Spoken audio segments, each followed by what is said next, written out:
malungkot si Kawhi Leonard sa nangyari. Gustong ma-injury ni Gobert si The Beard. Laugh trip na lang itong pair na to sa kanya namang ginawa. Grabe yung ginawang comeback. Hindi maiwasan ng fans na kabahan sa tindi pa naman ng laban sa dulo. Eto, isang mainit na laban na ng Minnesota Timberwolves versus sa LA Clippers. Sino kaya mananalo sa laban na to? Sa dalawang superstar ng Clippers? Laban naman dito kay Atman at nag-iisang superstar ng Timberwolves. So start ng first quarter, nakapag-draw ka agad dito ng foul si Kawhi Leonard. Nagaling dito kay Gobert at nasundan niya ng turnaround fadeaway shot. Habang sa Minnesota, driving dunk naman sa Edwards at bumitaw naman dito ng 3 points si McDaniels. Sinagot naman niya ng 3 points si John Collins at first basket naman dito ni The Beard. Pero yun nga lang mga idol, unang nakalamang nandito yung visiting team. Nakapagtalaka agad sila dito ng 10-0 run under sa 8 minutes mark. Nalibre pa ito si James Harden off the window. Mainit na kagad dito yung opensa ng visiting team. Pumalo na sa double digit lead after ng 3 points ni Kawhi Leonard. Unang napa-timeout dito ang home team. After ang timeout, kuma naman ng second field goal si Edwards. Pero James Harden, counted and one naman sa play na to. May tig 7 points sila ni Kawhi Leonard sa first quarter.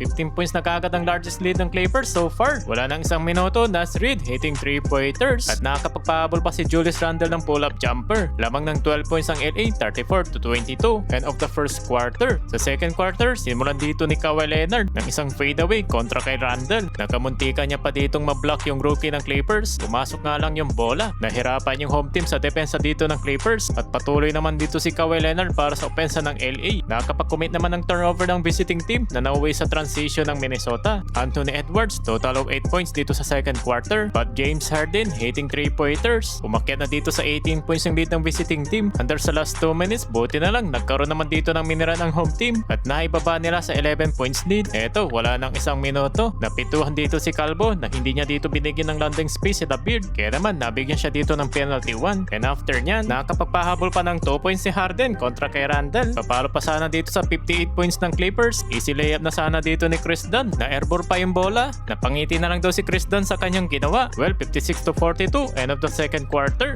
Entering of the third quarter, sinimulan dito ni Edwards mula sa foul ni Zubac. Eto mga idol, supalpal sana dito si Kawhi ni McDaniels. Pero nauwi naman niya sa slam dunk ni Zubac. Nasundan pa dito ng kanyang height advantage kontra kay Edwards. Jaden McDaniels 2 out of 2 sa 3-point line. 5 out of 7 sa field goal. Tatlong sunod ba naman ng basket ang kanya ditong naitala? Well, hype na dito sa kanya yung crowd. Napa-timeout dito yung visiting team. After ng timeout, patuloy pa rin dito si McDaniels. Kawhi Leonard, good pump fake, step through. Pasok yan. Kaso nga lang, harap-harapan naman siya ditong tinirahan ng dress ni Julius Randle. At gandang alayop naman dito ni Harden to Zubac. Yun nga lang, tinama naman dito si Zubac nang masikuhan dito ni Randle. Kaya naman, tinawagan dito ng offensive foul. Bagyang nakakabawi na dito yung Minnesota. Kaso, Kawhi Leonard, pasok ang kanyang pull-up jumper with 18 points, shooting 7 out of 14 sa field. Sa halfway mark naman dito mga idol, lamang naman dito ng 7 points ang Clippers. At muli ditong umakyat na makapag-throw ng foul si The Beard na may 23 points sa third quarter. Back-to-back basket pa dito ni Harden at muling bumalik sa double-digit lead ng Clippers. Pero pumapalag rin dito yung Minnesota mga idol at naibaba nila sa 6 points yung kalamangan ng visiting team. Sa 1 minute mark, Nicolas Batum bumitaw naman dito ng 3 at Jalen Clark pasok ang kanyang floater, counted and 1. Heading to the fourth quarter, up by 6 ang Clippers, 78-72. Well, final fourth quarter mga idol, Brook Lopez, tinmulan niya dito ng kanyang 3 points. Pero McDaniels, nagli-layup dito yung kanyang mga kamay na nasundan pa dito ng 3 points ni Naz Reid at nabaliktad nila dito yung laban na kung saan nakuha pa nila dito yung lead. Napatawag ng timeout si Coach Ty Lue. Pagkatapos naman dito ng timeout, kumpiyansa si Naz Reid tumira ng 3.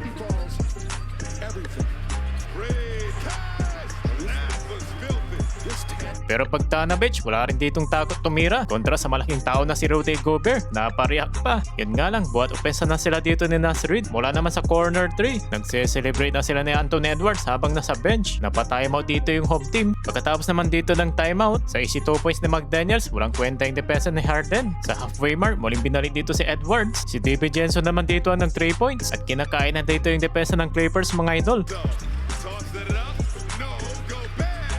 Pero buti na lang, nakabawi naman dito si James Harden at ni Chris Dunn na nakapag-steals na uwi sa easy transition. Kung kinakabahan pa itong fan ng Minnesota dahil under sa last 2 minutes, naibaba pa dito sa 3 at naitabla sa counted and 1 dito ni Zubac.